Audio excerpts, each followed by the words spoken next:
Boa noite a todos, irmãos. Graças e paz. Quem está animado aqui essa noite? Quem está feliz? Olha para o irmão mais alegre do seu lado aí. Diga que bom que você veio. Aleluia. Glória a Deus. Deus é bom. Sábado. Como é o nome do negócio aí? Como é que é? Workshop. Está todo mundo chipado aqui sábado. Eu amo a adoração. Eu acredito que quanto mais a gente contempla, mais a gente é transformado. A quem a gente dá influência da nossa vida determina quem vai ter o nosso foco. E a adoração trabalha muito com a questão de contemplação, de onde eu ponho minha visão, meu foco. Isso é muito importante. Então não é só um momento no culto onde a gente fica esperando o tempo passar para poder ouvir a palavra. Não, você já pode se render na adoração. É onde você pode experimentar de transformação também. E eu creio que Deus tem uma palavra para o nosso coração. Amém? Glória a Deus. Aleluia. Eu quero falar hoje quando todas as probabilidades estão contra você. Diga assim: Deus é por mim. Quem aqui já ficou em uma situação que todas as probabilidades são contrárias a você? Que você está vivendo, o que está do lado de fora é totalmente o oposto daquilo que você sonha e daquilo que você crê. A primeira coisa que a gente precisa entender é que a gente precisa receber a palavra de Deus. Amém? A primeira parte é receber da palavra de Deus. Porque as nossas expectativas, nossa mente, nosso foco precisa estar alinhado com o céu, não com a nossa própria vontade. Então, se eu dou mais ênfase às mídias sociais, a todas as notícias que estão à minha volta e não a palavra de Deus, pode ter certeza que o desânimo vai vencer você. O medo, ele é uma condição espiritual. Ele é irracional. Por isso que você, com a razão, não consegue vencer o medo. Às vezes você se esforça para não ter medo e não consegue. Por quê? Porque o medo é o oposto do amor. Toda a nossa vida está baseada no amor, no medo. Toda a nossa maneira de pensar, agir, ou é resposta do amor, ou é resposta do medo. Só que quando a minha expectativa, quando a minha mente está focada na palavra de Deus, é algo muito importante, porque decidir moldar o nosso pensamento pela palavra de Deus. Às vezes numa celebração, às vezes através de uma música, Deus está tentando falar conosco. Fomos criados para ouvir o Senhor. Só que a primeira coisa é receber a palavra de Deus, dizer sim para Ele. Não, por exemplo, se eu estou passando por algo e eu tenho um sonho, ou alguém profetiza para mim, sempre a maneira como eu recebo aquela palavra vai ser baseada numa expectativa daquilo que eu estou passando. E é por isso que quando a gente está totalmente rendido e entregue, a gente não vai deixar que a nossa percepção do problema molde a nossa vontade daquilo que a gente quer, porque a de Deus está acima da nossa. A fé nunca vai anular a soberania de Deus. Embora Deus crie espaço para você exercer sua fé livremente nele, mas há coisas que não tem como fugir da soberania, porque Ele sabe o que Ele tem de melhor para nós.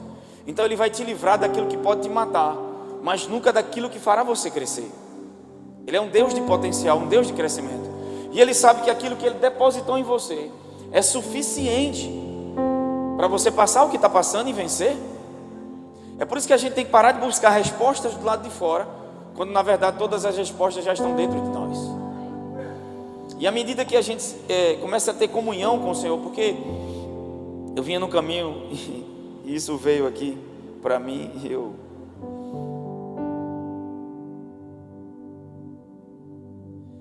muitas vezes nos tornamos um povo de rotina e não de relacionamento com Deus. Porque toda correção de Deus é para gerar vida e não castigo.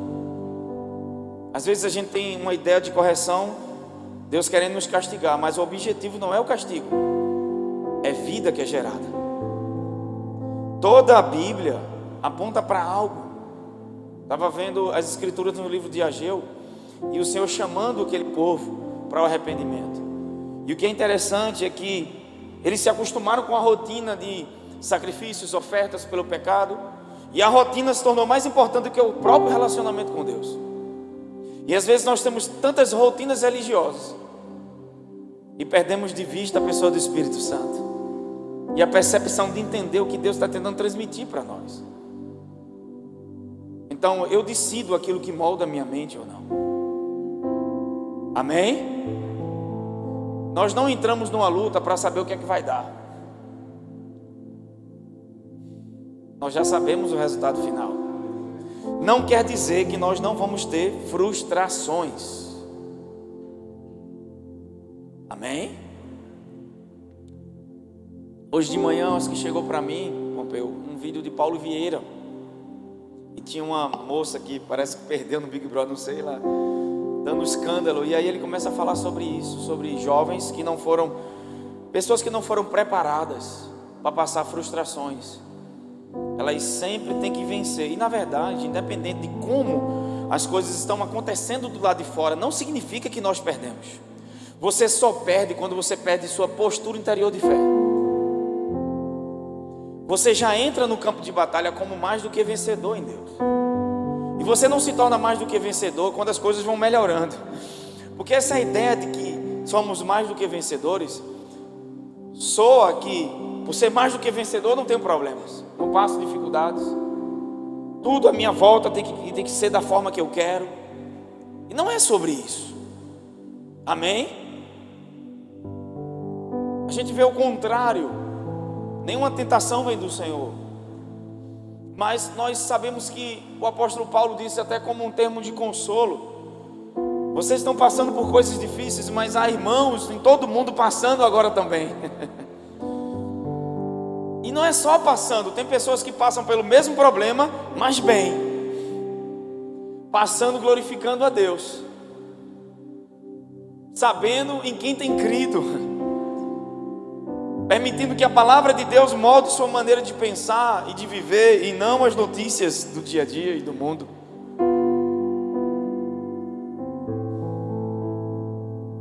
Então a gente não entra na coisa para saber o que é que vai dar.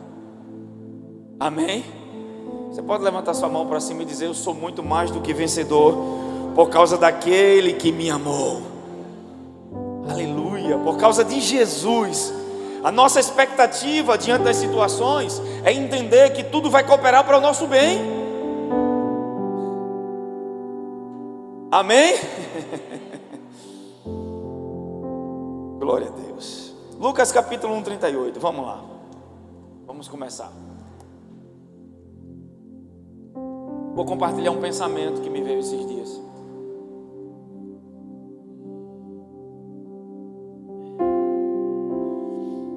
Oh, aleluia. Olhe para alguém que está do seu lado essa noite e diga assim: fomos chamados para sermos uma influência em meio aos desajustes, em meio às dificuldades. Nós não fomos chamados para ser perdedores. É no meio do caos que o povo de Deus se levanta como voz de influência de Deus na terra. O mundo ia sucumbir de uma fome, Deus levanta José para ser um Zafinate Baneia. Nós somos resposta, vou melhorar. Nós anunciamos a resposta, que é o Evangelho. A resposta é o Senhor e vem dele, mas fazemos parte dessa resposta, ou seja, transmitindo ela, sendo influência de Deus no convívio, na geografia onde nós estamos. Aleluia.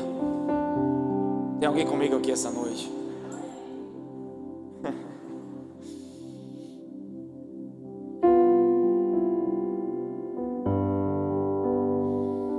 Aleluia.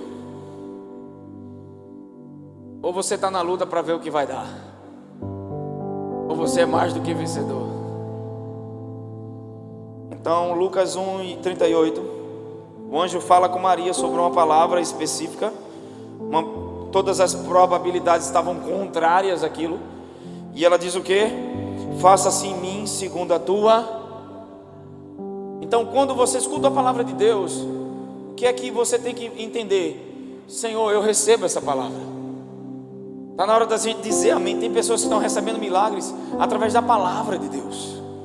Ela é resposta para nós. Amém? Aleluia. Eu quero falar para a geração de Benjamim essa noite. Vamos abrir em 1 de Samuel capítulo 13. A geração de Benjamim, a geração atual, é a geração dos fins dos tempos. Esse é o ano do aumento e do rompimento, e vai aumentar a graça, vai transbordar. É a palavra que recebemos, mas algo vai vir contra essa palavra. As probabilidades. A Bíblia diz que Satanás vai levantar perseguição por causa da palavra. Coisas que vão acontecer por causa daquilo que Deus falou com você, para tirar aquilo que Deus falou com você de você. Coisa interessante. Por isso que José não passou perseguição até receber revelação. Enquanto ele não tinha revelação, era só o filho que o pai mais gostava. Recebeu revelação através de sonho, foi perseguido. Tem algo na tua vida que causa espanto no inferno, e é por isso que ele está tentando paralisar você ou te distrair, ou sedar você. Uma leoa sedada não pode fazer nada, mas uma leoa sem ser sedada, meu amigo, não tem homem cristão no mundo que fique na frente de um troço daquele. Então o trabalho do diabo é sedar você, tirar o foco, fazer o seu pensamento ser moldado por uma perspectiva, uma percepção baseada em um problema, e não baseado na verdadeira verdade. E à medida que nós somos humildes para receber a palavra de Deus, e permitimos que essa palavra transforme a nossa mente, porque ele diz, acolha com mansidão, Tiago 1:21, a palavra de Deus que está sendo implantada ou enxertada, uma palavra que vem e cria raiz na nossa vida, que é a palavra de Deus, a palavra de Cristo. Então você tem que ser humilde, por quê? Porque você precisa parar para receber, parar para ouvir.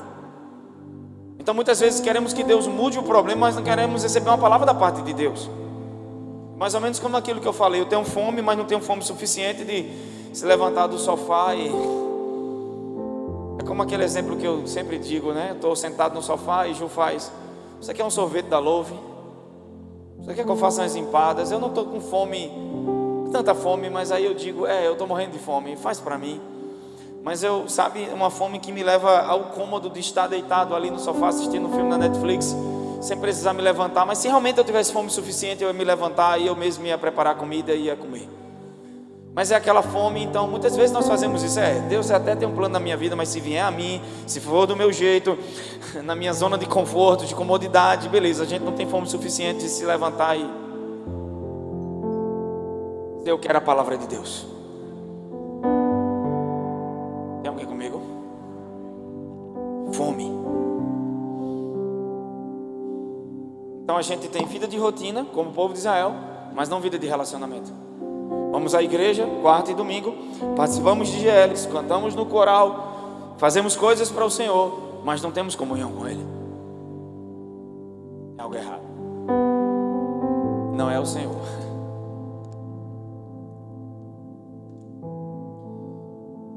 1 de Samuel capítulo 13. Glória a Deus que consertaram o relógio. Se daqui já é ruim, irmão, para o cara enxergar. Imagina ali atrás. Disseram, a gente botou lá atrás para o senhor ver, ainda ficava pendurado ali atrás da mídia, ali onde está na conexão. E ele ficava como se estivesse atrás do muro. Já viu aquela pessoa que se esconde atrás do muro e ela bota só a testa assim do lado de fora? Era o relógio. Tá rindo, né, Malaquias? E eu dizia, tu não tá vendo não? Eu disse, rapaz, só se eu estiver no culto com binóculo. 1 de Samuel capítulo 13, versículo 5. A geração de Benjamim é a geração da graça. Diga, eu sou a geração de Benjamim. Porque nós somos a geração de Benjamim, a geração da graça, a geração da vida no Espírito. Porque dos irmãos de José, José teve quantos irmãos? Vocês estão bons mesmo de Bíblia? Tinha quantas tribos em Israel? Eram 12 tribos. Israel vem de Jacó. E José, ele tinha 11 irmãos, mas só um era irmão dele, do mesmo pai e da mesma mãe. Os 10 irmãos de José, os 10, eram filhos de Léa, que é Lia, e das escravas de Raquel e de Lia, que representa quem? As servas representam quem? O período da antiga aliança, os 10 mandamentos. Eram 10 irmãos. E foram eles que perseguiram José. Quem perseguiu Jesus? Os judeus, seus irmãos. E o que é interessante é que Benjamim é filho de Raquel, a mulher que Jacó amava, fruto do amor de Jacó. Por isso que é uma figura da igreja, filho do mesmo pai e da mesma mãe. Na igreja a gente tem pessoas que são irmãos do mesmo pai, mas não são irmãos da mesma mãe. Paulo fala disso em Gálatas 4. Ele faz uma alegoria entre lei e graça. Ele diz: os filhos de Agar são filhos da escrava. Era filho de Abraão, mas porém com mãe diferente. Você é filho da mesma mamãe que nós somos? Se sua mãe não for graça, você tem o mesmo pai, porém com mãe diferente da igreja. E a Bíblia diz que o filho da escrava perseguiu o filho da livre. O que era nascido do céu foi perseguido pelo que era nascido da carne. Meu Deus. É por isso que sempre as pessoas que vivem debaixo da lei mosaica vão perseguir quem vive debaixo da graça, desde o Velho Testamento. E Paulo usa isso como uma ilustração para mostrar duas gerações. Pessoas que servem ao mesmo Deus, porém com alianças, debaixo de alianças diferentes. Filhos de Agar e filhos de Sara. Por isso que tem tanta perseguição dentro da igreja. Mas a geração de Benjamim é a geração diferente dos outros irmãos. Quando Jacó, quando os filhos de Israel vão para o Egito, a Bíblia diz que quando José se apresenta agora como governador, que eles não conheceram eles por causa da maquiagem que ele usava, e até pelo tempo, né? Se passou mais de 15 anos, eram 16 anos.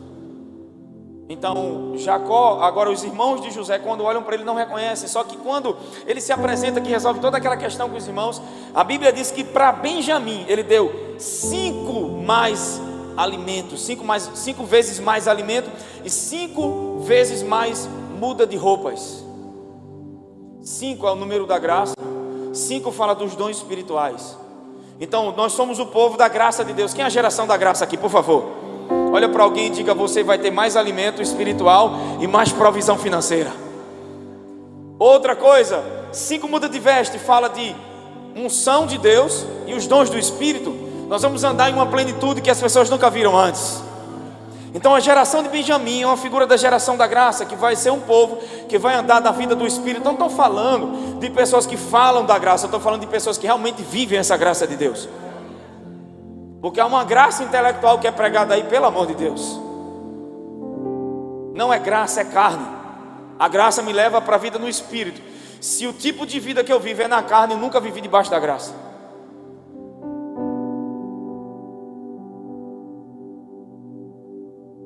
Foi mal, vamos voltar. 1 de Samuel capítulo 13, versículo 5.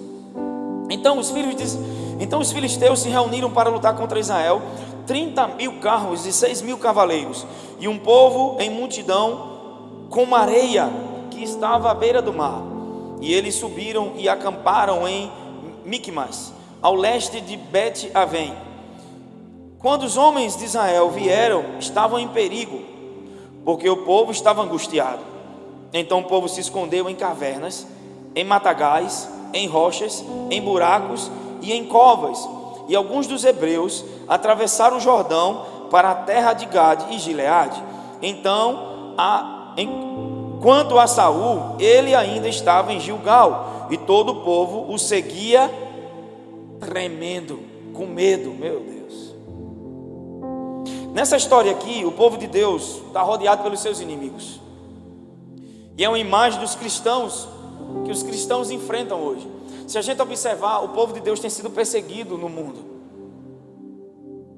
Há algo do inferno para perseguir o povo de Deus. Não como na igreja primitiva, mas no Brasil já há uma perseguição, e fora do Brasil também. E há países que nem se pode pregar o evangelho. Então o povo de Deus agora estava sendo perseguido pelos filisteus, que é uma figura do inferno, que é uma figura do diabo. Tudo no Velho Testamento aponta para a nova aliança. Só que o que acontece aqui é que o rei da época era Saul. Saul foi o rei que o povo pediu a Deus. Deus nunca quis levantar um rei sobre o seu povo. Deus reinava desde o período que as terras foram divididas, no livro de Juízes, através de juízes e profetas. Só que eles olharam para as nações pagãs e disseram: nós queremos um rei também. Ou seja, nós não queremos o governo de Deus, queremos o governo do homem.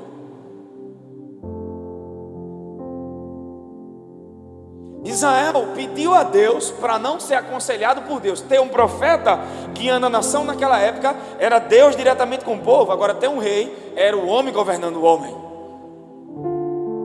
Um símbolo da carne. É por isso que Saul é uma figura da carne e Davi é uma figura do espírito. Embora Deus chamou Saul, mas Saul foi chamado às pressas. Foi alguém que Deus não teve tempo de preparar o caráter dele, trabalhar nele para ele assumir a responsabilidade. Então ele é ungido pelo Senhor, chamado pelo Senhor, mas ele fazia tudo do jeito dele.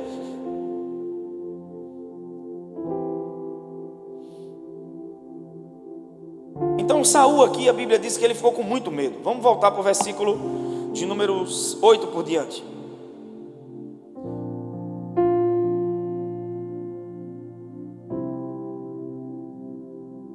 Primeira de Samuel, capítulo 13.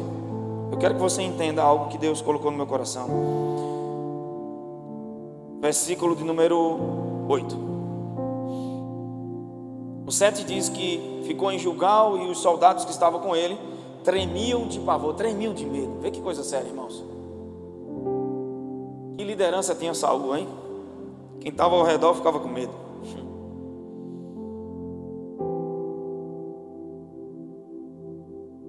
Só que quando ele viu o povo dele com medo, em vez dele ir para o Senhor, olha o que ele faz. Versículo 8. Então Saul esperou 7 dias, conforme Samuel havia orientado. Mas quando viu que Samuel não chegava a Gilgal, o exército abandonou Saul e se dispersou. Diante disso Saul ordenou: trazei-me aqui os animais para o holocausto e as ofertas de paz e comunhão. E ele mesmo ofereceu holocausto. Você pode fazer até a coisa certa, mas de maneira errada. Você fazer algo para Deus sem a orientação de Deus. Vê que coisa séria. Samuel disse para Saul: você não vai oferecer oferta e sacrifício. Por quê? Vamos para a batalha? Vamos. Mas como é que a gente vai? Primeiro a gente vai adorar o Senhor. A gente vai passar tempo com Deus. Vamos oferecer sacrifício de adoração e depois a gente vai para a batalha. Porque esse animal morto é um tipo de Cristo.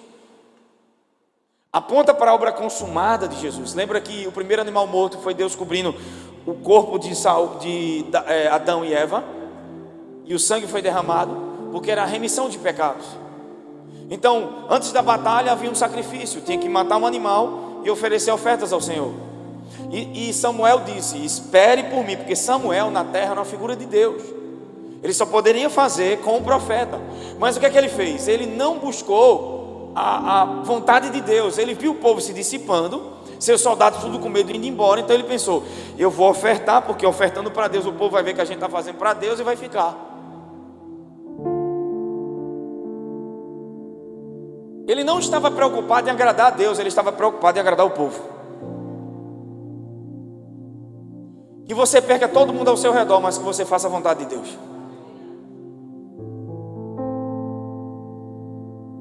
O nosso maior problema muitas vezes é porque nós temos crenças de aceitação e não sabemos que temos.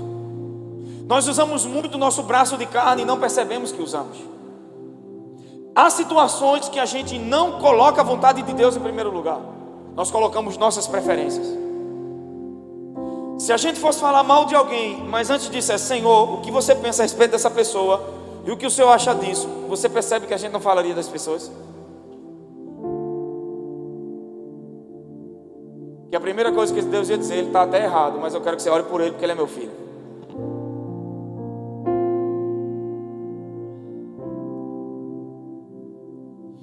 Então Saul aqui, ele faz algo interessante. Ele é instruído pelo profeta a esperar a chegada de Samuel para sacrificar holocaustos e ofertas de comunhão antes de ir para a guerra. O sinal que eles iam vencer era isso que era apresentado diante de Deus. Foi isso que o profeta disse: não vá sem isso. Então ele pensou: o povo está se dissipando, peraí, Samuel se atrasou, então vou fazer algo para segurar o povo. Não crie meios de segurar algo que você não dependa do Senhor para aquilo. Essa mensagem é uma mensagem mais profética do que uma mensagem de ensino hoje. Ela transmite um ensino. Nós não percebemos o quanto usamos nossa carne e dizemos que fazemos a vontade de Deus. Usamos a nossa fé para declarar coisas no quarto: eu sou abençoado, eu sou curado. Mas não permitimos que a palavra de Deus exerça influência na nossa vontade. Nós queremos que a vontade dele faça a nossa. Será que a gente tem coragem de dizer sim para Deus antes mesmo de saber o que Ele quer de nós?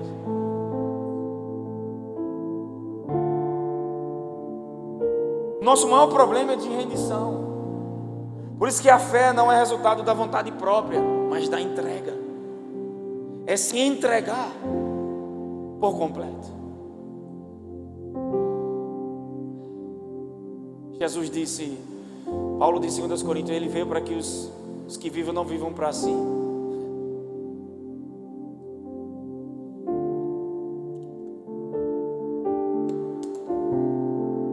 Saul, ele é um líder que faz tudo só do jeito dele. Ele é uma figura da carne, tomada de decisão baseada na carne, baseada naquilo que está vendo, sentindo. E quantas vezes a gente, com medo de perder coisas, pessoas, a gente dá o nosso jeito em certas situações, ou seguramos situações que não é para a gente segurar e confiar totalmente no Senhor.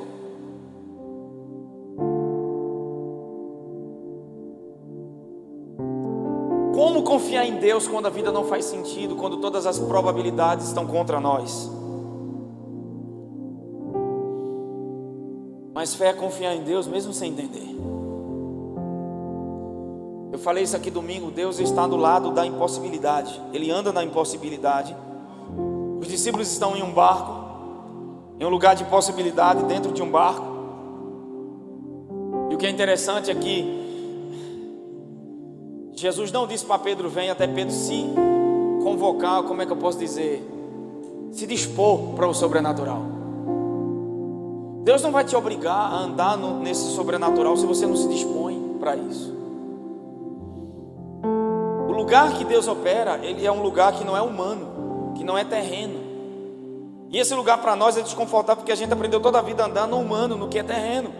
E quando algo puxa a gente para viver por fé, é algo que é fora da caixa, algo que é fora do barco, daquilo que a gente pode apalpar, tocar, sentir. A gente tem medo, embora no barco com a tempestade daquela, dá muito medo.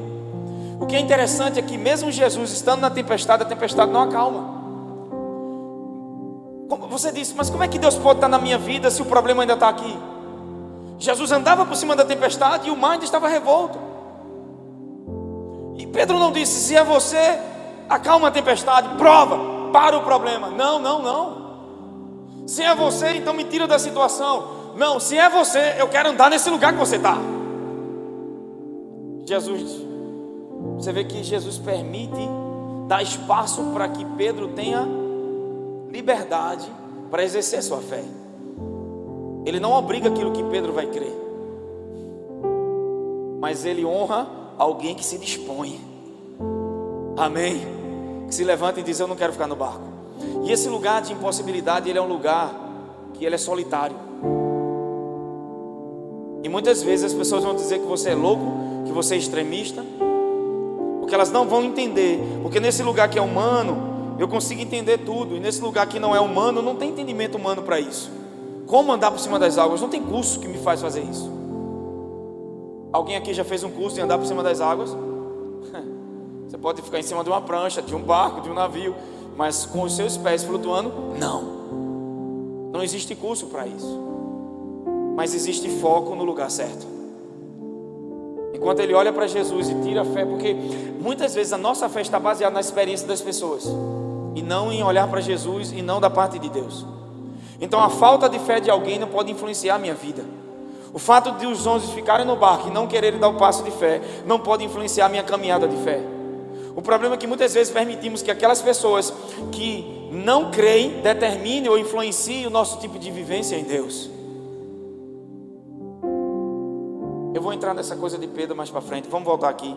Então o versículo do número 9 de 1 de Samuel, meu Deus, Diz assim: diante disso Saul ordenou: trazei-me aqui os animais para holocaustos e as ofertas de paz e comunhão. E ele mesmo ofereceu o holocausto. Assim que terminou de oferecê-lo, Samuel chegou, e Saul correu ao seu encontro para saudá-lo. Entretanto Samuel lhe indagou: que fizeste, Saul? Ao que Saul lhe respondeu prontamente: eu vi que os soldados estavam me deixando, me abandonando. A doutra parte que tu não chegaste no dia estabelecido, e ainda que os filisteus estavam reunidos em Miquimás, e refleti: agora os filisteus vão cair sobre mim em Gilgal, e eu nem sequer tentei buscar a face do Senhor e alcançar sua ajuda. Assim, a palavra aqui é premido pela necessidade, ofereci holocausto.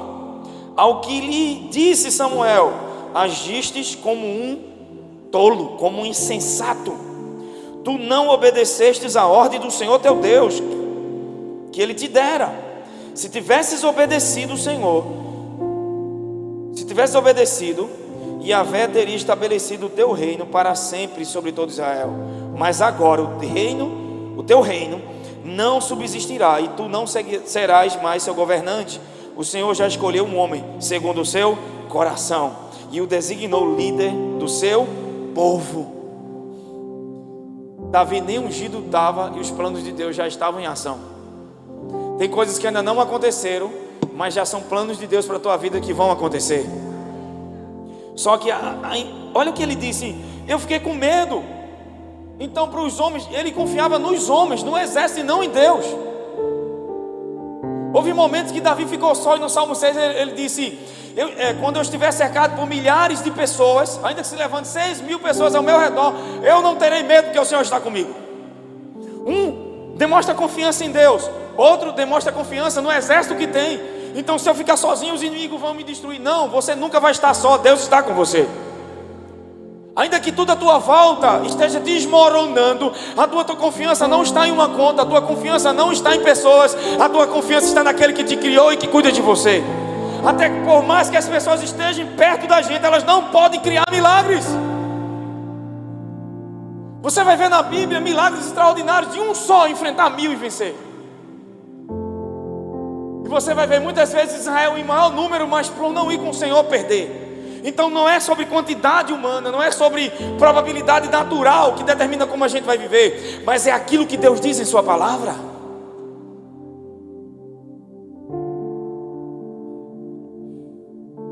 Tem alguém comigo essa noite? Então ele desobedece ao Senhor e o seu rei não passa. Durante esse período de espera, os soldados fugiram, e ele estava desesperado, porque para assumir ele mesmo o controle da situação. O que foi que Saul fez? Ele assumiu o controle da... Coloca a 1 de Pedro 5:7, por favor.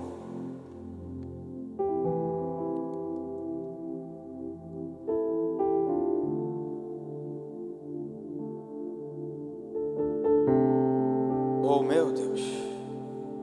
Lançando sobre ele toda a vossa... Já está aí? Ah, não está ainda não.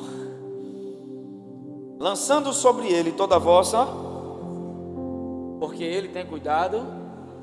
Por que eu lanço sobre ele? Porque eu lanço sobre ele. Mas percebeu que algumas coisas você lança e depois você quer cuidar delas? Algumas coisas que você pede ajuda do Senhor, você mesmo tenta resolver. Eu não estou dizendo que Deus guia um carro parado, não. Há coisas que a gente vai continuar trabalhando, continuar confiando. Esperar em Deus não é ficar parado. Esperar em Deus é ter atitudes correspondentes àquilo que você crê dele. Vamos lá. Em vez de esperar no Senhor, o que é que Saul fez? Sentiu a necessidade de resolver as coisas com as próprias mãos. Saul era um homem carnal que andava de acordo com o que via. A carne sempre quer fazer algo para ajudar a si mesmo, em vez de esperar no Senhor. Não estou vendo o resultado, então eu mesmo vou me ajudar. E aí é onde a gente estraga as coisas. 2 Coríntios 5:7. Eu sei que vocês sabem de qual é salteado, mas é sempre bom ler. Eu leio o Salmo 23 várias vezes, mesmo sabendo de cabeça. Andamos por e não por não andamos a partir daquilo que está no natural à nossa volta, por circunstâncias, conforme Paulo disse, mas por... E o que é fé? É viver a partir da verdadeira realidade. Existe um mundo espiritual, sim ou não? Deus é regente desse mundo, sim ou não? Nós confiamos em Deus, Ele é real. Como foi que você se tornou salvo? Você viu um anjo? Você viu fogo descer do céu? E como é que você sabe que foi salvo?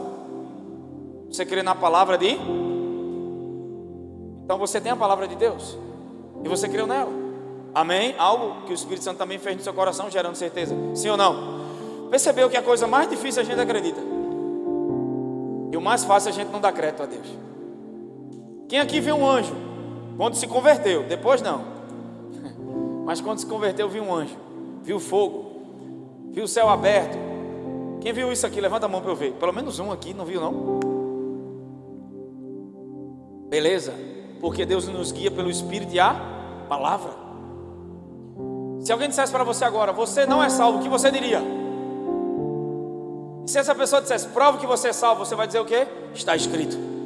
Deus disse em sua palavra. Qual a base que você tem para acreditar que é salvo? Levanta a tua Bíblia, iPad, iPhone, celular, sei lá, e diga a palavra de Deus. Êxodo 14, 13, vamos lá, Êxodo 14. Vamos começar do 10. Tem alguém comigo aqui essa noite?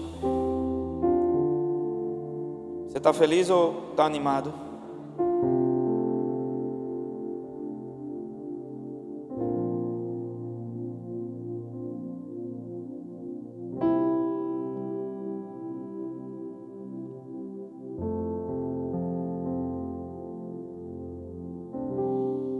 Aleluia. Êxodo capítulo 14, colocou na tela? 10. Quando o faraó se aproximou, os filhos de Israel levantaram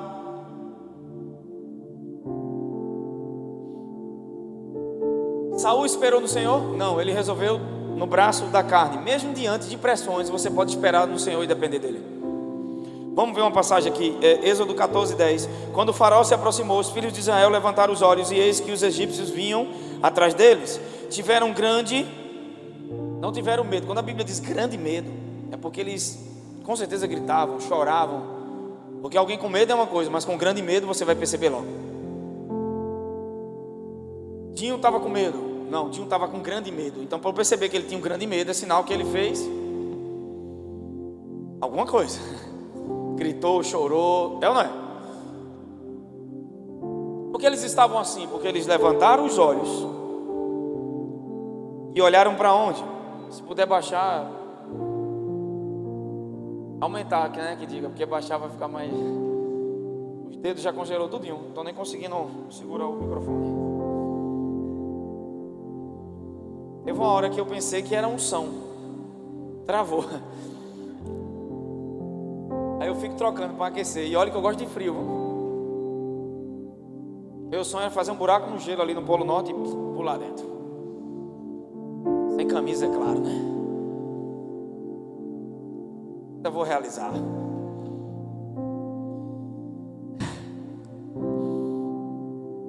Eles que levantaram os olhos e viram quem? Os egípcios. Se concentraram no problema, o medo cresceu. Na verdade, a reclamação aqui deles é uma disputa de senhorio no coração. Toda reclamação é fruto do medo. E reclamar é alguém que tem batalha travada no coração com relação a senhorio. Uma coisa é sentir medo, outra coisa é botar para fora a reclamação. E reclamaram a Moisés: não havia talvez número suficiente de sepulturas no Egito? E por que nos tirasses de lá para morrer no deserto? Por que nos tratassem assim, fazendo-nos sair do Egito? Se a gente ler o versículo anterior, 9, a Bíblia diz que Deus endureceu o coração de Faraó. A gente sabe que o coração de Faraó já era duro. É como se Deus permitisse que aquele coração duro ficasse congelado a ponto dele querer realmente ir atrás dos filhos de Deus. Porque tem batalhas, tem vitórias que são suas, mas tem vitórias que são testemunhos do céu para a terra. Há coisas que você vai viver que Deus te deu essa vitória, Mas tem coisas que serão um testemunho para muitas pessoas da grandeza de Deus. É por isso que o coração de Faraó permaneceu endurecido. Não foi Deus que o endureceu, ele já era duro. A única coisa que Deus fez foi permitir que ele ficasse naquele estado. Por quê? Porque lá na frente seria um problema. Lá na frente ele ia atrás do povo de Deus de todo jeito. E Deus percebeu aquilo. Só que há coisas que você ora e as coisas não se resolvem da forma que você quer. Porque não é sobre uma vitória sua, é sobre a vitória de Deus sobre o inimigo. Então agora vai ser do jeito de Deus. O caminho que Deus conduz esse povo não é pelo caminho comum, que levaria 11 dias para chegar em Canaã. É um caminho que chega em um lugar e não tem ponte, não tem saída, não tem estrada. Porque Deus leva eles para lá, além de abrir o mar para ensinar sobre fé, para fazer milagre, é um lugar também que Deus vai exterminar os inimigos. Porque, perceba, Deus disse para Faraó: deixa o meu povo ir. Deus deu tempo para aquele homem se arrepender. Deus deu tempo para que ele mudasse. E Deus disse a ele: deixa o meu povo ir. Deus já deu muitas vezes voz de comando a demônios: ó, deixe ele em paz. Se ele continuar vindo, se prepare. Deus vai se levantar para fazer coisas contra esses inimigos que estão se levantando contra você. Então Deus vai convocar o inimigo e dizer: ei, deixa eles ir, deixa o meu povo ir. Ou seja, estou dando espaço para que você se arrependa. Mas ele não se arrependeu e foi atrás. Só que ali agora o povo está orando para se livrar dos inimigos. Mas não é sobre a vitória desse povo, é sobre Deus agora ser glorificado em algo. Eu estou sentindo algo no coração para liberar para alguém. O que Deus está fazendo é algo tão grande que não é sobre uma vitória sua, é sobre Deus ser glorificado na sua vida. Peguem alguém e diga: não vai ser da sua forma, não vai ser da sua maneira, porque vai ser algo muito grande que vai acontecer. Para a glória de Deus, as pessoas verão, saberão que Deus é Deus naquilo que Ele fala. Algumas coisas acontecem de milagres e ficam em secreto, mas tem milagres que não podem ficar em secreto, que não são seus, é para a glória de Deus. Então eles, conscientes do inimigo, olharam para o lugar errado, ficaram com medo. Então a chamada de Moisés para esse povo, o que Deus fala para Moisés é chamar eles para o lugar certo. E reclamavam dizendo, e o versículo 12, ele diz: não é isso que dizíamos no Egito, deixa a gente, para que sejamos escravos dos egípcios em paz, pois é melhor fora servir aos egípcios do que morrer no deserto. Então Moisés encorajou o povo dizendo: não tenham medo, permaneçam firmes e vereis o que Yahvé fará hoje mesmo. Eu gosto da tradução que diz: parai e vede o livramento. Parem e vejam Alguns momentos na sua vida você vai ter que parar. Descanso também é parar suas obras. É dizer, a partir de agora. Porque tem coisas que se você tirar uma pedra do dominó errado, o dominó cai todo. Então você vai ter que parar para ouvir o Senhor. Os estragos que ser movido pela sua carne já causaram, não pode causar nisso o mesmo estrago. Então que tal, em vez de olhar para Faraó, olhar para o Senhor? Quando eles parem e olhem para o livramento. Livramento ali é Yeshua em hebraico. Parem e olhem para Jesus. Gleison, não tem uma resposta. É tempo de meditar. É tempo de moldar sua mente pela palavra e não perder energia com coisas que roubam tua energia. Essa semana uma pessoa disse para mim: mas pastor, você não sabe? Olha, Gleison, porque falaram isso. Quero nem saber. Não edifica, não me constrói, não edifica minha fé. Eu já estou passando pressão, que sou doido para crer em Deus, querendo me alimentar, e o diabo vem com isso. Irmão, tem coisa que é só para te distrair, só para roubar a tua energia. Não faz parte do teu destino. Se as pessoas não se ocupassem com coisas bobas, mas você não sabe, o fulano fez isso. Irmão, então senta e resolve com o fulano. Mas ficar falando para um e para outro não vai resolver nada, só jogar mais a amargura no teu coração e te matar. Não é melhor? É ou não é? Batalhas que só roubam nossa energia e nossa força. Coisas que não vão levar a gente a lugar algum, mas que a gente perde tempo. Isso não é bom para a gente. Tem alguém comigo aqui essa noite? Então vamos lá, versículo de número 13. Então Moisés encorajou o seu povo dizendo: não tema, permaneçam firmes, fiquem parados, e vejam o livramento do Senhor, porque os egípcios que vocês estão vendo agora nunca mais vão ver. O Senhor batalha por vocês. Quanto a vós, acalmem-se, fiquem calados. Por quê? Porque Saul, no momento de pressão, viu os homens indo embora e tentou com a carne. Nós vamos ser tentados na carne a tentar resolver. Mas se depende do Senhor, irmão, se dependesse da sua carne, você não precisava de Deus, você já tinha resolvido. Mas se depende do Senhor, fique parado. Por quê? Além de Deus trabalhar em meu coração estruturas de fé em mim, Ele vai ser glorificado no meio disso tudo. E Ele vai produzir paz no meio do caos, para que eu e você fique bem. Amém? Filipenses 4,6, coloca lá por favor.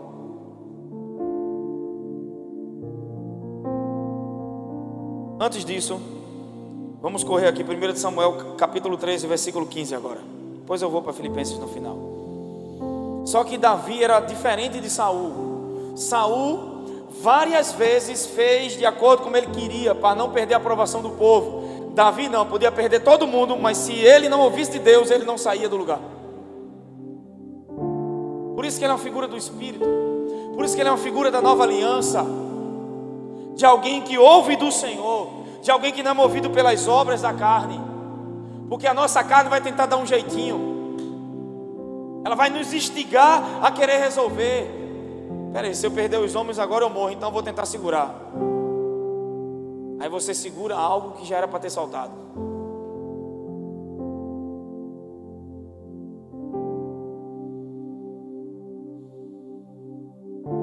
Isso é sério? Davi era tão diferente que, em vez de tomar decisões baseadas em apaziguar as pessoas ao seu redor, Davi tomou decisões baseadas na vontade de Deus e orientação do Senhor o tempo todo. A gente, como líder, você que é líder de GL, líder de departamento, um líder em uma área na sua vida, ou em um departamento, seja na igreja ou fora da igreja, você precisa tomar decisões baseadas na aprovação de Deus e não na aprovação das pessoas. Amém? Porque muitas vezes a gente é como a igreja de Laodiceia, que agiu de acordo, que agiu certo, que achou que estava fazendo o que era certo, mas ao invés disso não buscou o Senhor. Muitas vezes a gente até está fazendo algo certo, mas sem Deus.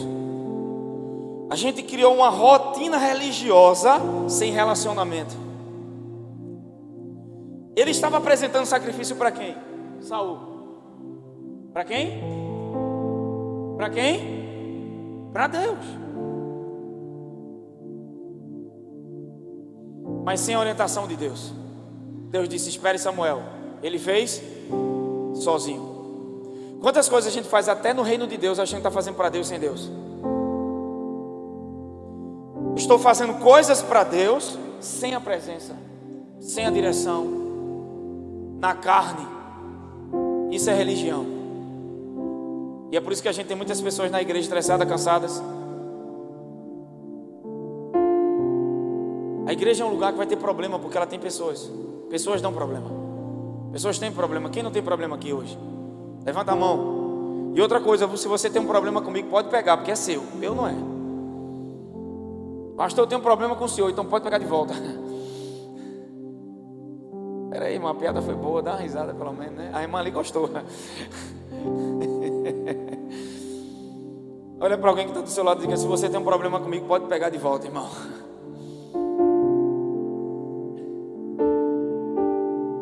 As pessoas estão tentando transformar vegetal em carne.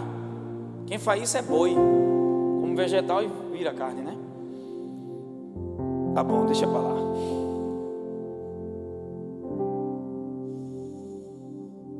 Diga assim: a igreja não opera pela democracia, mas pela teocracia.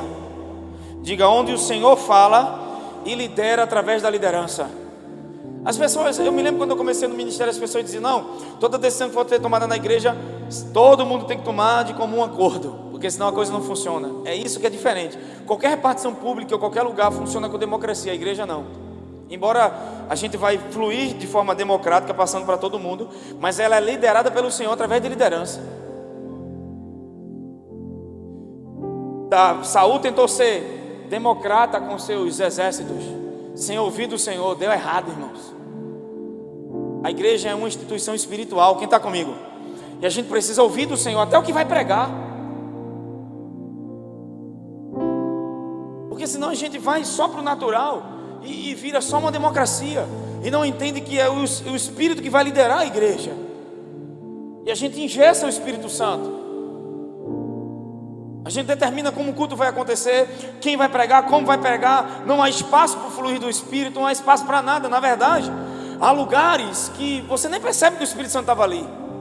Deus é tão bom e misericordioso que alcançar as pessoas, que Deus ainda toca, se move, alcança. Mas se a gente for ver, não tem mais milagre. Hoje, quando eu olho o ritual das igrejas, não é pessoas festejando, um paralítico andando, um cego, milagres, sabe, cura, manifestações. São fotos em cinemas, são só coisas naturais, que não é errado, é bom a gente ter comunhão. Mas é isso que atrai as pessoas. Então as pessoas dão coisa natural para atrair o povo, e a igreja vira um clube, e não uma resposta do céu para a terra. Eu não estou falando de paredes, irmãos. Eu estou falando de pessoas inflamadas pelo amor de Deus, que onde vão chegar, vão falar do amor de Deus para os outros. Eu não preciso que alguém me dê um cargo para eu falar de Jesus. Eu falo de Jesus, que é a minha essência, a minha vida. Ah, Gleice, eu me chateei com a igreja, eu não quero ter mais parte. Aí agora o cara vai para o mundo. Meu irmão, se você fez negócio com Jesus, se o ministério não dá certo, vai para outro. Mas não nega a tua fé em Jesus, não perde, porque o que te move é aquilo que te para. Igrejas vão errar, vão falhar, vão cair. Procura um lugar que você se alimenta bem, perfeito, não há problema algum, você é livre. Mas uma coisa eu não aceito: ah, eu vou para o mundo porque fulano errou. Fulano não morreu na cruz por mim. A gente se decepciona com pais, com irmãos, com amigo, com esposo, com esposa, quanto mais com pessoas na igreja. É ou não é? Mas a nossa fé está firmada em Jesus. A base da nossa salvação é Ele, é Cristo Jesus. Quem está comigo? Então, quando a igreja está alinhada com o Espírito, haverá demonstrações de poder e manifestações. Pega o dedo de profeta, olha para alguém que está do seu lado e diga: meu irmão, quando os problemas te cercarem e te dominarem, dependa do Senhor e dos seus caminhos para ver a vitória. Aqui eu vou fechar 1 Samuel 13, verso 15, vamos lá. 1 Samuel, verso 15 e 16, capítulo 13, a gente está lá na história de Saul, tá? Então Samuel se levantou e subiu a Gilgal e Gibeá de Benjamim. E Saul contou o povo que estava com ele, cerca de 600 homens. Saul, Jonatas, seu filho, e o povo que estava com eles permaneceram em Gibeá de Benjamim. Mas os filisteus acamparam em Micmas. Essa cidade, Gibeá de Benjamim, é a capital da tribo de Benjamim. Então os filisteus ficaram em Micmas, que é uma cidade próxima dessa capital. Vamos para o versículo 17 e 18. Então os invasores saíram do acampamento dos filisteus em três companhias. Uma companhia virou para a estrada de Ofra, para a terra de Shual. Outra companhia virou para a estrada para Bet-Orom. E outra companhia virou para a estrada da fronteira que dá para o vale de Zeboim, em direção ao deserto. Então aqui Israel estava cercado por seus inimigos. E a Bíblia diz, como resultado, pessoas ficaram com medo e se esconderam. E alguns até desertaram e se juntaram aos filisteus nesse período. Isso mostra algo que está acontecendo com a igreja hoje. Isso é uma imagem da igreja. Pessoas dentro da igreja com uma imagem, uma mentalidade de vítimas. Quando eles se viram cercados, a Bíblia diz que uns desertaram do exército de Saul e se juntou aos filisteus. Outros fugiram, outros entraram dentro de caverna, cabana, foram para as matas. O povo tudo com mentalidade de vítima. Eles não entendiam o Deus que estava com ele para trazer vitória. Às vezes você está na igreja, mas tem uma mentalidade de vítima. E você não é uma vítima, você é mais do que vencedor. Amém? Muitas vezes, sabe, irmãos, você ser vítima de uma situação ruim não é uma escolha, mas se vitimizar é. Deus, quando olha lá de cima, não vê uma vítima aqui essa noite. Gleice, mas você não sabe o que fulano fez comigo. Isso não é uma escolha. Mas se vitimizar em meio a isso é. As pessoas sentindo pena de você ou não muda a sua situação. Mas você entender quem Deus é e quem você é nele, vai mudar tudo diante do problema. Você não tem noção do que você carrega. Por isso que a primeira resposta que eu preciso entender é quem eu sou, para quem eu estou nessa terra, porque eu existo. Irmãos, nunca houve tanta crise de identidade como tem no mundo hoje. Pessoas passando por depressão, por ansiedade, por crise, porque elas não sabem quem são. E o mais fácil é se vitimizar do que ter uma postura interior de fé e enfrentar essa situação. Você já viu pessoas que quando elas abrem a boca só falam de problemas e de dificuldade, não sai nada que edifica, não sai nada que fortalece? Como essa situação vai mudar? Vou explicar algo aqui. Zacarias 4:6, vamos lá, parte B.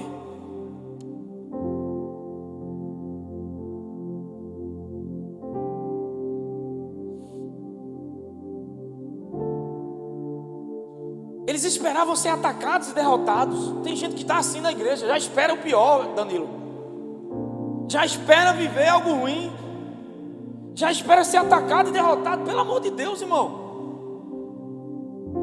Eu vi um homem de Deus chamado Smith, um inglês Worth, e ele disse: eu prefiro morrer crendo do que viver sem fé. Esse cara só ressuscitou 24 mortos. Não entendia muito da Bíblia não, mas o que ele entendia, ele pôs em prática. Um texto da palavra de Deus é suficiente para sustentar toda a tua vida. Tem gente que recebe uma revelação de Deus e já quer outra. Que tal você passar 6 meses meditando naquela palavra que Deus te deu? Até isso gera vida em você e você expressa isso em prática na tua vida. Porque toda palavra que você recebe de Deus e você não expõe ela na prática da sua vida, o que é que ela vai fazer? O diabo vai roubar. Porque ela não vai ser germinada no seu coração. Ouvimos e deixamos sair no outro ouvido. Não, irmão, não é sobre isso. Não por força nem por força mas pelo meu. Diga assim: não podemos vencer a carne com o braço da carne. Diga: eu não preciso dos métodos do mundo, eu tenho o Espírito de Deus em mim.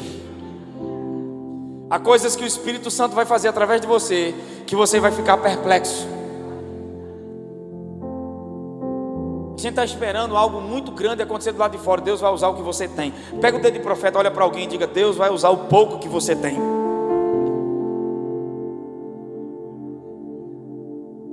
Deus vai fazer a gente superar nossas provações usando o Espírito, amém? Seu Espírito. Vamos ver o versículo 19 agora, para entender isso melhor. Quanto mais eu sigo o Senhor, mais esse Espírito Santo que está em mim começa a operar. Quanto mais eu dependo de Deus, mais o Espírito Santo opera através da minha vida e opera em mim. Tem alguém comigo? 1 Samuel 13, verso 19 agora. Ora, não havia ferreiro em toda a terra de Israel, pois os filisteus disseram: para que os hebreus não façam espadas ou lanças? Olha o que o inimigo disse. Meu Deus. No período de batalha, os filisteus dominavam o território dos israelitas, e eles não permitiram os israelitas terem conhecimento de trabalhar com ferro, só trabalhavam com bronze. Então não tinha como fazer armas. Olha o versículo 20, o que é que diz? Porque às vezes isso aqui aponta para a imagem do mundo. Você olha para o mundo e para eles têm mais tecnologias, eles têm mais dinheiro, eles têm mais influência. Como a gente vai vencer? Olha para alguém que está do seu lado e diga: você tem o Senhor. Oh meu Deus, pega o dedo de profeta, vai, eu estou sentindo pelo Espírito. Pega o dedo de profeta, olha para alguém e diga: você pode não ter o dinheiro que ele tem, você pode não ter as influências naturais que eles têm, você pode não ter os bens, você não pode ter a tecnologia, você não pode ter o acesso, mas você tem o Senhor e o favor de Deus, que colocou José no Egito como escravo, ele se transformou em governador. Eu não sei do que você precisa, mas se Deus é por nós, quem será contra nós? Está na hora da gente ter consciência de quem está conosco, irmãos. Parece que a gente vive uma vida ao léu, que nós não temos Deus e que tudo a gente tem que dar jeito para resolver.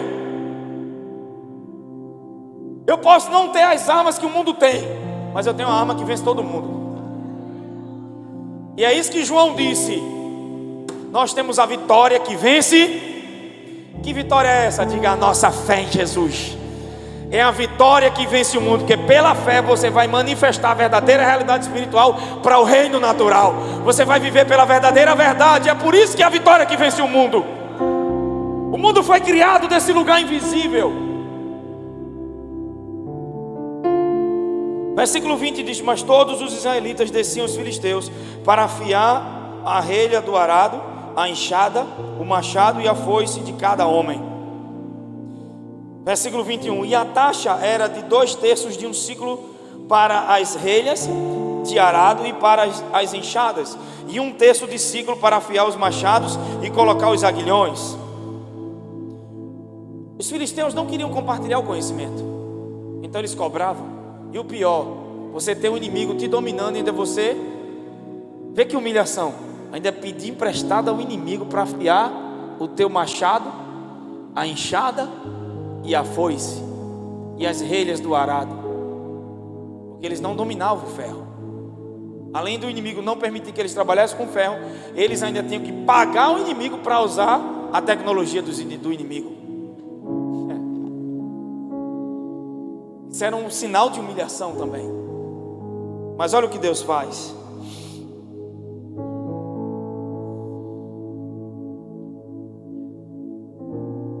Diga comigo: Deus não precisa que a gente use as ferramentas do mundo. Diga: é o Senhor que nos concede a vitória. De novo: é o Senhor que nos concede a vitória. Quanto mais eles passavam vergonha, eles precisavam da dependência do Senhor para sair daquela situação. E o que me chama a atenção é que Deus é um Deus que Ele é especialista em trazer vitórias.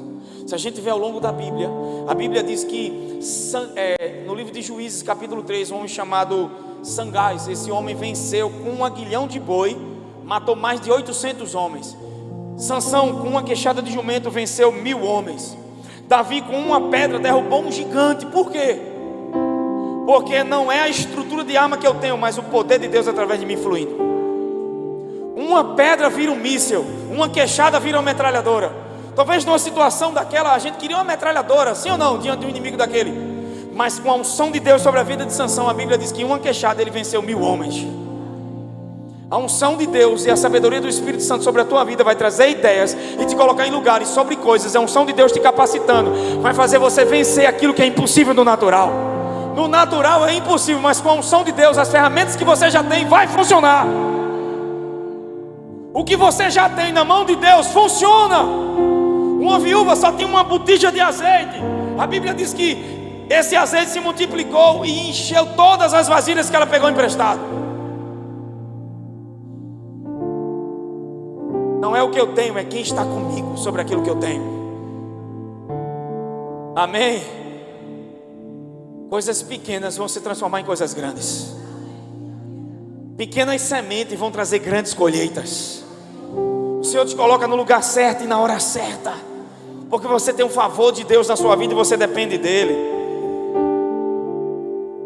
Aleluia. Quem está comigo aqui essa noite? Diga: eu tenho uma posição no Senhor. Eu vou entrar só em algo aqui para a gente fechar. 1 Samuel 6 e 8, vamos lá. 1 Samuel capítulo 6, verso 8.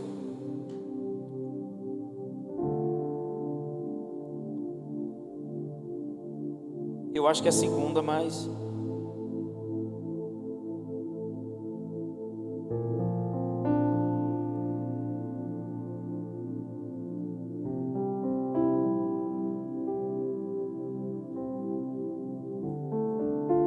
é isso, 2 Samuel, capítulo 6, 8.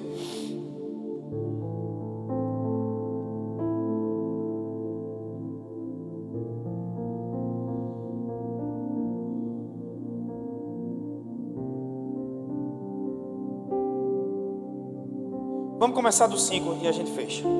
Davi e toda a casa de Israel se alegravam perante o Senhor com todo tipo de instrumentos feitos de pinho, como também harpas, saltérios, tamboris, pandeiros e símbolos.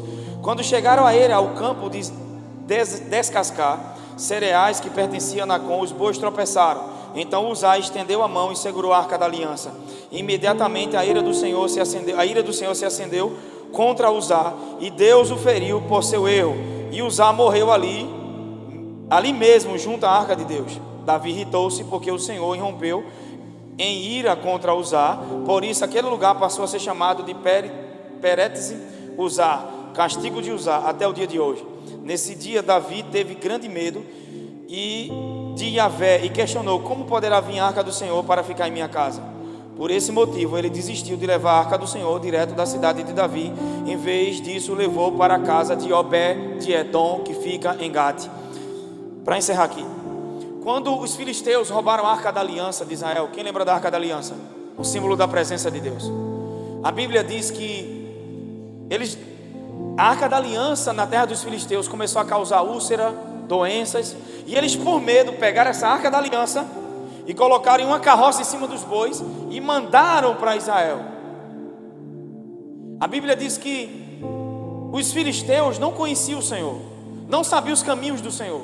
Então eles arrumaram a arca da aliança em cima dos bois, numa carroça de madeira. Mas a arca da aliança foi feita para o sacerdote conduzi-la, e não em cima de bois. E o que é que Davi fez? Como Davi viu que a arca foi transportada pelos filisteus dessa maneira, ele seguiu o mesmo conselho do mundo. Os filisteus são a figura do mundo. A maneira de conduzir a arca, ele não ouviu do Senhor. Ele não prestou atenção que desde o Velho Testamento a arca não podia ser trazida daquela forma. Deus não causou ira da arca sendo trazida pelos filisteus, porque Deus sabia que os filisteus não sabiam disso. Os filisteus não eram o povo de Deus. Então eram os caminhos do mundo trazendo a arca para Israel. E agora Davi, o sonho dele era levar a arca para Jerusalém. Então ele disse: é o maior feito que Deus quer, levar a arca da aliança para Jerusalém, e depois construir o templo e colocar lá dentro.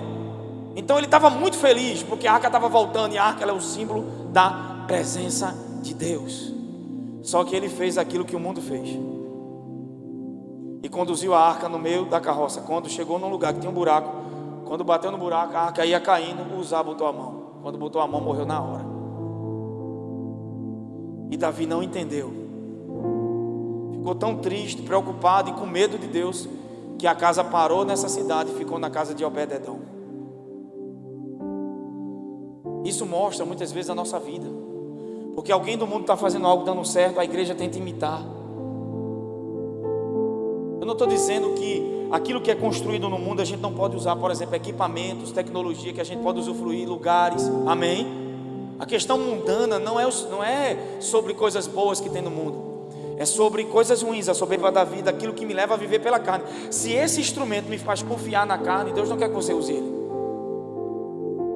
Se isso me faz andar na concupiscência da vida, Deus não quer usando esse meio. Você está entendendo o que eu estou dizendo? Porque os caminhos de Deus são mais altos que os caminhos do mundo. Não era para ser conduzido. Às vezes a gente sem perceber está imitando algo do mundo. E você não precisa imitar nada do mundo. Deus vai te dar estratégias e ideias que vão trazer recursos sobrenaturais para a sua vida. Deus pode abrir portas que seu currículo nunca abriria. A gente não vai ser relaxado, vai estudar, vai fazer nossa parte. Mas eu estou falando sobre muitas vezes estamos usando o braço de carne, porque a gente vê alguém fazendo, a gente quer fazer igual. Você não é cópia. Quando Deus te dá uma ideia, Deus coloca a impressão digital dele ali, todo mundo vai ver. As maiores descobertas do mundo, se você olhar, foi de um crente ou de um judeu. Tem o dedo de um judeu no meio. Quem era Thomas Edison? Vai ver a descendência dele. Vai ver de que família Zuckerberg nasceu. Tantas pessoas do mundo que vocês nem sabem, que são pessoas que são cristãs ou são cristãs ou são judeus. Não é todos, mas a maior parte das invenções vieram do povo de Deus. Então tem coisas no mundo que são tecnologias que a gente pode usar e é benefício. Mas muitas vezes, como Davi, a gente viu a arca sendo conduzida e tenta fazer o mesmo, quando a direção não é essa. Quando você tem o Senhor, a terra pode estar seca, e não é o que eu planto ou o que eu tenho que vai fazer o sobrenatural acontecer.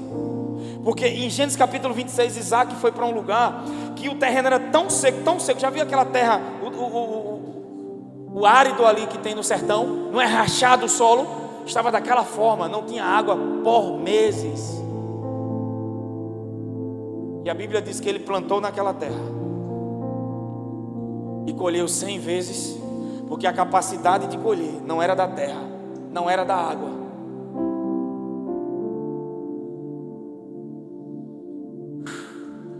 É quando você escolhe seguir os caminhos de Deus e não do mundo. É quando você escolhe ouvir do Senhor a orientação e não as do mundo. É quando você abre mão da sua carne e diz: eu vou fazer a vontade de Deus e não a minha. E na verdade, essa vontade de fazer a vontade de Deus, essa coisa de fazer a vontade de Deus, não é benefício para Deus dizer: está vendo, ele fez o que eu queria. Não é sobre isso, é sobre que a vontade de Deus sempre vai nos beneficiar. É por isso que Ele estabelece ela para nós. Seus caminhos são mais altos, seus planos são maiores do que os nossos. E por que não se render à vontade dEle? Então feche seus olhos nessa noite, onde você está. E eu quero fazer uma oração para a gente encerrar. Não vou nem chamar o louvor. Dependa do Senhor nessa noite. Se você começou um negócio, dependa do Senhor. Seja o que for agora, você vai depender. Ah, pastor, não estou conseguindo no meu relacionamento. Você vai aprender a depender do Senhor até para o seu relacionamento conjugal. Você vai aprender a depender do Senhor para dar orientação para os seus filhos. Aprender a depender do Senhor no seu trabalho, nas vendas, em tudo que você colocar a mão. Aprender a depender do Senhor. O sucesso não está em ter um grande exército. O sucesso está em ouvir o Senhor e dizer: Senhor, vou fazer aquilo que o Senhor quer. Mas Gleice, eu não sei. Então não se move. Gleice, eu não sei o que fazer. Não faz nada. Mas vai para esse lugar de comunhão. Não deixa a tua mente ser moldada pela mídia social, pelas notícias, por tudo que está à tua volta, por aquilo que é aparente. Mas deixa a tua mente ser moldada pela palavra de Deus. Pelo menos começa a ouvir a palavra. Nós queremos fazer do nosso jeito e depois queremos reclamar: Deus, por que você não fez? Deus vai olhar e vai dizer: você está igual a Saul, está até sacrificando, está até fazendo coisas na igreja, mas está fazendo sem mim, está fazendo sem minha presença, está fazendo sem minha direção. Se o lugar for seco, mas estiver sob a minha direção, pode botar semente com água ou sem água, porque vai nascer.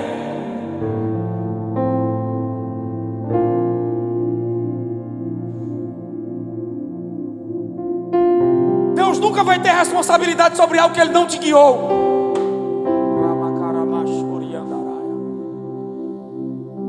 Espírito Santo, nessa noite, a tua palavra diz em Filipenses: lançando sobre Ele toda a nossa ansiedade. Nós lançamos agora em Ti, Senhor, todo o nosso coração. Há pessoas que chegaram aqui essa noite, elas estão com medo, elas estão ansiosas. Outros que me ouvem no YouTube.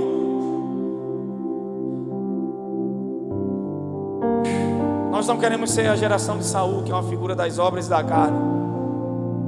Nós somos a geração da nova aliança. Que ainda que as pessoas à nossa volta nos abandonem, porque a gente não concorda com ela, mas nós não vamos agradar homens a não ser o Senhor. Queremos ouvir de você, Pai. Queremos seguir os teus caminhos, não do mundo. Os teus caminhos são mais altos. Teus planos são melhores. Quanta ansiedade, quanta preocupação. Me ensina a entregar. Nos ensina a entregar. Nos ensina a lançar e não ficar com isso. Nos ensina, Senhor, a ter um relacionamento com você e não uma rotina religiosa. Queremos ter fome e paixão por você. Mas há uma distração tão grande no mundo, há uma distração tão grande em nossas vidas, que nós não estamos conseguindo nem se conectar. Estamos tão no automático que nem paramos para ouvir o que você tem a dizer. Mas muitas vezes haverá um mar vermelho em nossa frente, que são situações que a gente ou para, não tem para onde ir. E é nessa hora que nossos olhos se voltam para você, e não para os egípcios, e não para Faraó, que é a fonte da nossa fé. Quantas pessoas que estão tentando buscar explicação, Pai, entendimento, quando na verdade, mesmo sem entender, é para estar crendo. Queremos razão, queremos entendimento, queremos explicação sobre coisas que não se explicam, a não ser crer em você diante delas. Com ou sem explicação, queremos olhar para Jesus e seguir esse olhar, porque porque olhando para Jesus eu vou ver o quanto você é bom. Nós vamos ver paz, alegria, plenitude que vem desse lugar, que só você pode transmitir para os nossos corações.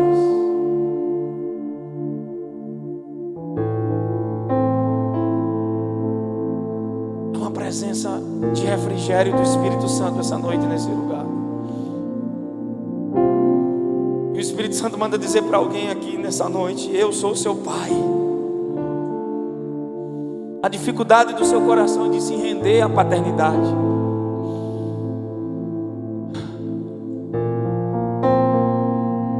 Deixa a minha presença, deixa a minha paternidade cuidar de você. Lança sobre mim. Nada está perdido. Uye kandarama shiri andere manaya suri andaraya. Uriandele blavasi. É tempo de parar e contemplar minha face. Eu nunca mudei. Eu não perdi minha força, nem meu poder.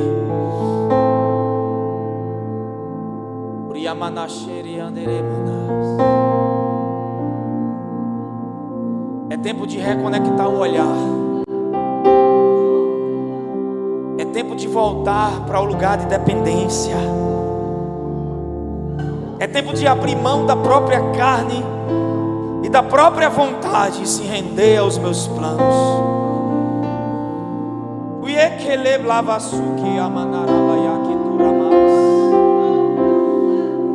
Essa noite é uma noite de refrigério. Mesmo na tua pouca força, você não negou meu nome e veio para esse lugar. E o Senhor viu você sendo ousado em vir sem vontade. Mas você quer buscar essa dependência dEle.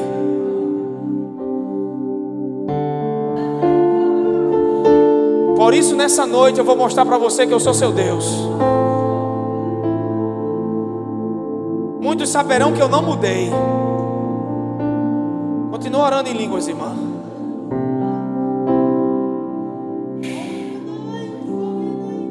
Muitos não dão nada pela senhora, mas a senhora falando em línguas, pense na unção que veio sobre esse lugar. E a interpretação veio para o meu coração. Abra sua boca e fale, porque sou eu que falo através de você, diz o Senhor. É no meu nome que você vai falar, não no seu. Estou curando você nessa noite de algo, tocando no seu corpo físico e restaurando sua saúde. Receba graça e força de mim. Estou soprando na tua mente esse espírito de depressão. Nesses dias você vai experimentar de paz e de alegria. Vai ter visões. Só permaneça. Agradeça. Adore ao Senhor. Preparem-se para um tempo de mudança.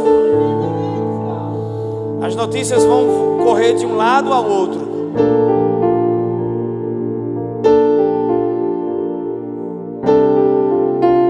Refrigério. Muitos aqui estão escondidos no Senhor, protegidos por Ele. E Ele conhece os anseios do teu coração. Ele quer tirar essa tristeza, essa angústia, porque Ele é o seu Pai. Ainda que ninguém acredite em você, o Senhor acredita em você. É uma visitação do Espírito sobre a tua vida nessa noite. Ele conhece o teu coração. Eu vejo como um renovo. O Senhor está renovando você de dentro para fora. Ele está tirando coisas que Ele não colocou em você, na tua mente, no teu corpo, e Ele te levanta. Porque o propósito é maior do que a tua própria vida. E por mais que você tente viver de qualquer forma,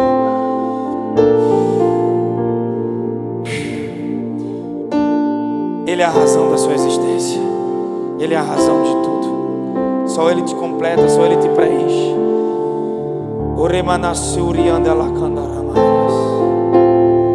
O Senhor está cuidando de você. Receba um abraço do Espírito Santo nessa noite.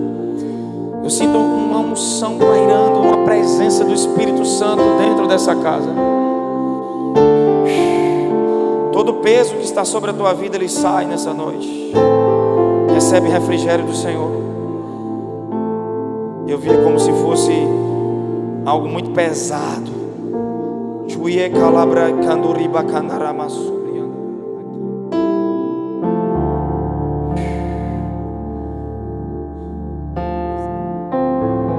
Raichome que ramanasu. Yamanarabasu yandarai.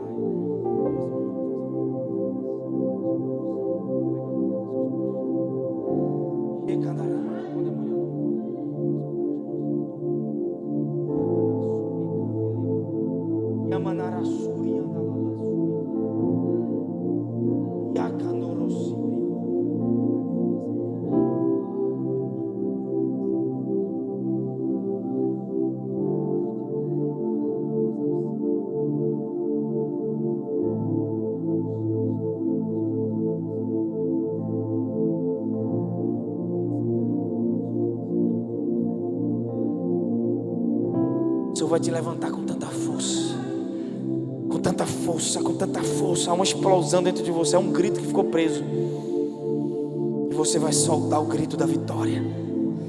Todas as ânsias, todas as angústias, todas as emoções contrárias que o inimigo tentou reter no teu coração e na tua mente para trazer enfermidade, dor, pressão para a tua mente, vai embora nessa noite, porque é uma noite de liberdade no Espírito.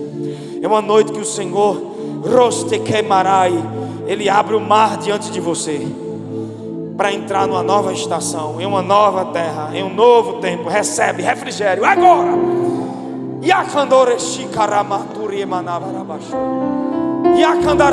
Começa a orar em outras línguas, igreja. Não permite que a liturgia, que a rotina roube os milagres do Senhor na sua vida. Não permita que a rotina religiosa roube o relacionamento. E a Manara, tem pessoas que precisam soltar essas coisas do coração, soltar essas ansiedades, Danilo, soltar esses medos, soltar essas pressões. Eu sei que é difícil não ter tido um pai, eu sei que é difícil não ter tido uma mãe, alguém que te sustentasse, você depender de você mesmo, mas você nunca dependeu de você mesmo. Porque o Senhor sempre esteve contigo, o Senhor sempre esteve ao teu lado. Se não fosse o Senhor, você teria morrido de depressão. Se não fosse o Senhor, você teria morrido, você já estaria acabado. Mas o Senhor está contigo. A geração de Davi precisa se levantar. Uma geração que passa em alta voz, uma geração que adora, uma geração que vai ouvir do Senhor, que vai parar com as reclamações, com as murmurações. Parar de olhar para si mesmo, parar de olhar para os outros, o que estão fazendo, e olhar para Ele, e olhar para a sua vontade, e olhar para a sua palavra e dizer: eu me rendo.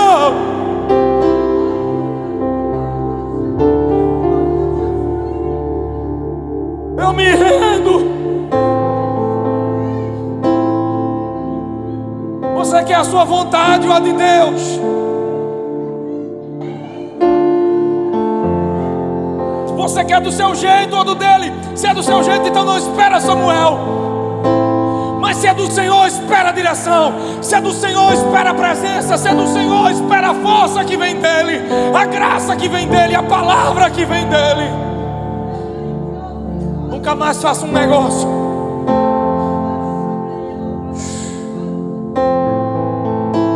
Ainda que no natural isso pareça ser vantagem, mas se desagrada ao Senhor, não faça.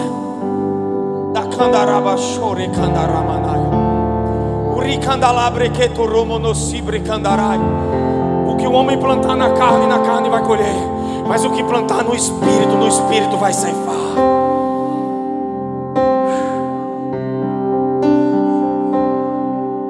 É tempo de recomeçar, é tempo de mudar e de recomeçar.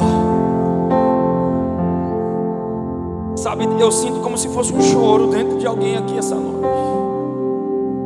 Um choro preso. Você não sabe transmitir nem em palavras o que você sente. as pressões, as coisas que você vive, você tenta até explicar para as pessoas à volta, mas não consegue. Tem algo aí dentro que precisa sair. E há uma unção de Deus agora, indo nas entranhas da tua alma. Rima e quem doroso. Há gritos que nunca foram soltos, há palavras, sabe, opressões, ofensas, coisas que você sofreu e você reteu. Mas nessa noite o Senhor está dizendo: solta tudo o que eu não coloquei em você. Solta mesmo, filha, grita, chora, você está na presença, rapaz. Porque às vezes você olha para uma criança e diz: ela é muito nova. Você não sabe o que seus filhos estão passando. Você não sabe o que os adolescentes passam. Oh, meu Deus. Deixa fluir, Deus está fazendo algo grande. Essa menina tem um chamado lindo. Deus vai levantar ela na música e na palavra.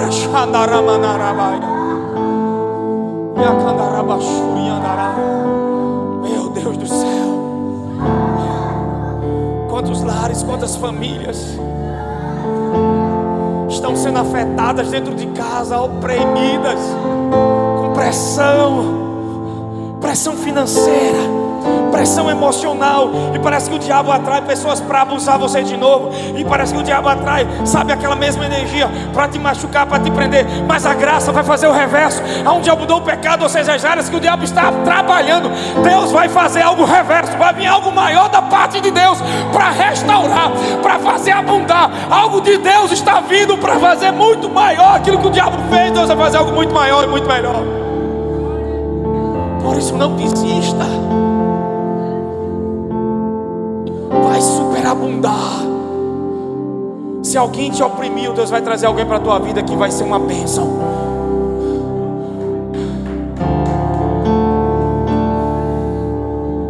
Se eu estou falando na área de relacionamento, se é nas finanças, é nessa área que Deus vai superabundar.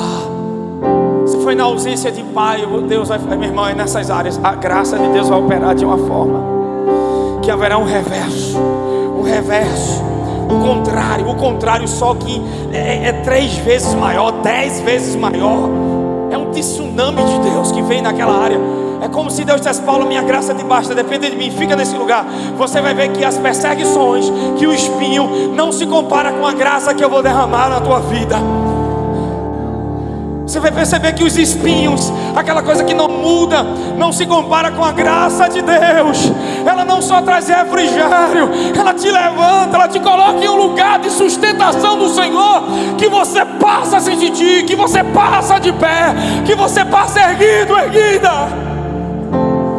Há um grito do Espírito, e é por isso que eu não encerrei ainda.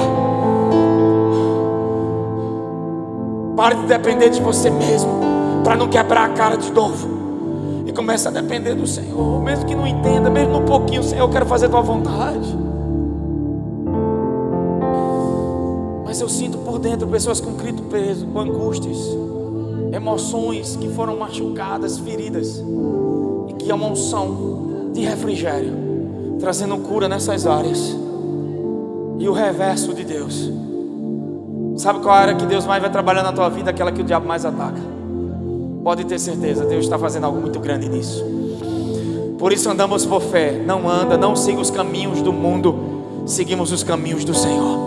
Andando por fé, olhando para o Senhor, porque no natural parece tudo ser contrário, mas no reino do Espírito, Deus está fazendo algo muito grande. Aleluia! Pai, obrigado por essa noite. Obrigado, Espírito Santo.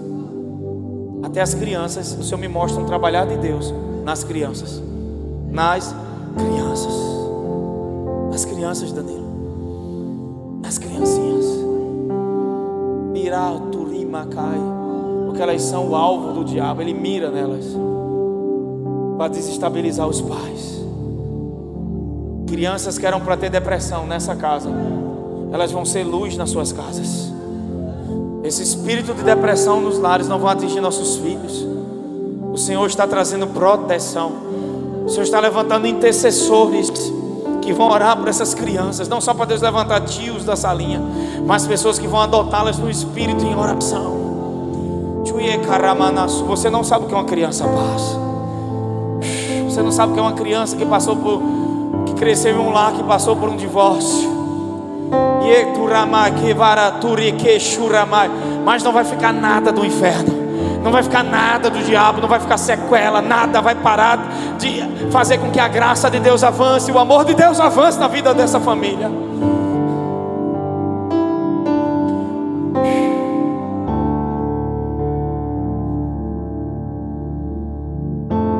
É o que é sua, ela é sua filha. Bota ela no teu colo. É pro colo de mamãe, bebê. Eu olhei para ela, eu vi um raio de luz muito grande sobre ela. É por isso que o inimigo tentou matar essa criança desde o ventre que estava da mãe. Existe um propósito na vida dela. O inimigo tenta atacar o sono dela, trazendo pesadelos, algumas coisas na vida dessa criança. Mas há uma proteção do sangue de Jesus sobre a vida dela, Laninha. Ela é escolhida do Senhor, ela vai brilhar na escola, vai brilhar, ela já é uma luz para o mundo.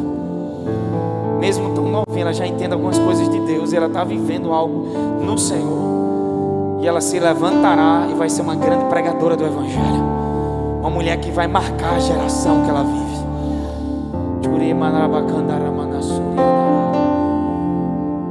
Vamos encerrar nessa noite, né? Mas eu queria que você botasse a mão no ombro de alguém que está do seu lado aí. Diga: recomeços. Recomeços. Diga bem alto essa palavra: recomeços. Diga: o Deus quisera, mas não o Deus do zero. Deus era para manifestar o tudo dele em nós. O Deus quisera, mas não o Deus do zero, Danilo. Você não começa, você pode estar zerado, mas começa com tudo de Deus. Então bem alto, diga: recomeços. Eu vou viver um recomeço. Quem crê nisso? Aplauda o Senhor nessa noite, abraça teu irmão e dá paz a ele. Coloca a mão bem forte no teu coração. Fecha os olhos. Vou pegar na sua mão, tá? Yamanara Kashuri Andaramanaya. Receba uma unção diferente sobre a tua vida. Há um rio do Senhor.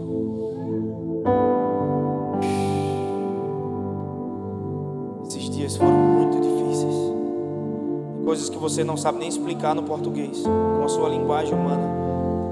Mas você sente, mas você passa.